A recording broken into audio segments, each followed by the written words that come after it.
皆さんこんにちは。株式会社黒の現役デザイナー兼社長のボブです。本日は Photoshop 編第8回目で、前回の動画で作ったクリスマスバナーの情報設計をもとに、今回は実際にバナーのデザインをしていきたいと思います。で、まずやることは参考になりそうなクリエイティブを Pinterest などで複数枚探していきましょう。デザイン初心者の方はそもそもデザインの引き出しがないので、いざデザインをしようとしてもどんなデザイン表現にすればいいかわからず、それで時間を使ってしまい、締め切りに間に合わず、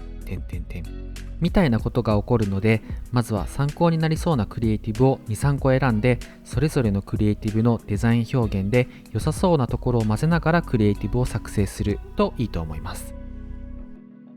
1個だけ選んで全く同じデザイン表現にすると、それはパクったことになるので、必ず複数のクリエイティブを参考にするようにしてください。それではまずメイン訴求の文言のところから着手していきます。メインの訴求文言についてはできればいられで削除した方がベターなので、クリスマスお取り寄せグルメ、こちらのテキストを最初にいられで打ち込んでいただき、参考になりそうなクリエイティブに近いフォントを Adobe Fonts か Google Fonts で選んだ後にアウトライン化して、それにクリスマスっぽいモチーフを合わせて作詞するようにしましょう。この時に参考となるクリエイティブのトーンとマナーというクリエイティブを作成するときにターゲットとなる利用者に対して効果的なクリエイティブを作るための表現のルールというのがあるので、それぞれの参考にされているクリエイティブのトーンとマナーをよく見て、それを外さないようにしましょう。例えば今回のクリエイティブではクリスマス用のクリエイティブなので、色味は赤か緑がトーンとマナーの基本になっていたり、フォントは豪華や厳選と言っているので、高級感のある明朝体を使うのがトーンとマナーだということがわかります。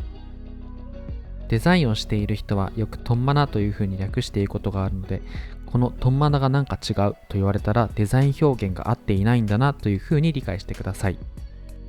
それでクリスマスのトンマナを意識して作詞した訴求文言がこちらです。いられで訴求文言の作詞が終わったら、このオブジェクトを Photoshop の方にコピー&ペーストでスマートオブジェクトで配置します。次に今回のメインで伝えたいサブ訴求の3名様に豪華プレゼントが当たるを作っていこうと思います。ここはテキストをそのまま入力するので問題ないですが、プレゼントが当たるということがわかること、カーニング調整がちゃんとできていること、これをちゃんと意識しながら作るようにしてください。このメインではないサブの情報を入れる場合ですが、バナーの高さに余白がある場合には、バナーの下部20から 30% くらいを別のクリエイティブとして捉えて、背景を分けてバナーを作ったり、もし背景に余裕がない場合は座布団といって、文字の後ろにシェイプを置いて背景と切り離す表現方法があります。リボンやハイライト、シーリングスタンプっぽい表現がこれに当てはまります。できたサブ訴求がこちらです。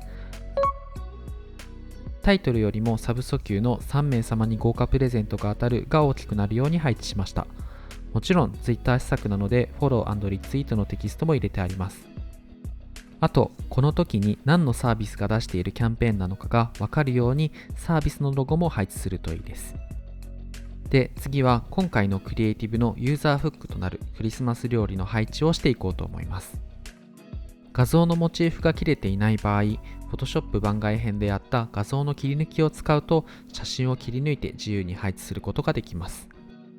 もし画像のモチーフが切れていた場合、この場合はバナーのテーマに近しいオブジェクトでトリミングすることで、バナーのトンマナを崩すことなく綺麗に配置することができます。クリスマスのクリエイティブであればオーナメントだったり、お正月だと日の丸モチーフがよく使われます。またこの時に写真を複数使うと色味が合わなくなるので、レベル補正をそれぞれの画像にかけて調整してあげた方がクオリティがアップします。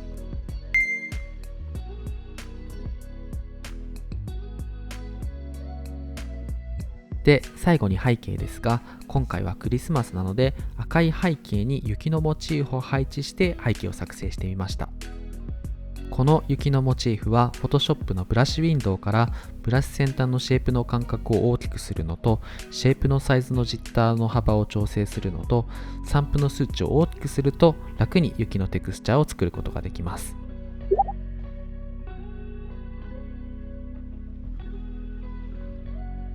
そしてできたバナーがこちらです。まず料理に目が行き、利用者が止まり、次にプレゼント企画なんだということが分かり、最後にサービス名が分かるというような流れになっています。バナーをいきなり作り始めると、このように理論立てて作るのが難しいので、まずは前回の動画のように、そもそもこのクリエイティブは何のためのクリエイティブなのかを理解してから、どのように利用者に対してアピールできるかを考えて、参考にするクリエイティブをもとにデザイン表現のトンマナを守りながら作っていくと、いいバナーができると思います。今回はクリスマスのバナーを作ったので、次回はお正月をテーマに、またバナーの訴求文言と情報設計、バナーデザインの2回に分けてバナーを作っていきたいと思います。それではご視聴いただきありがとうございました。高評価とチャンネル登録、その他質問があればコメント欄までお願いします。以上、ボブでした。皆さん楽しいデザイナーライフを。バイ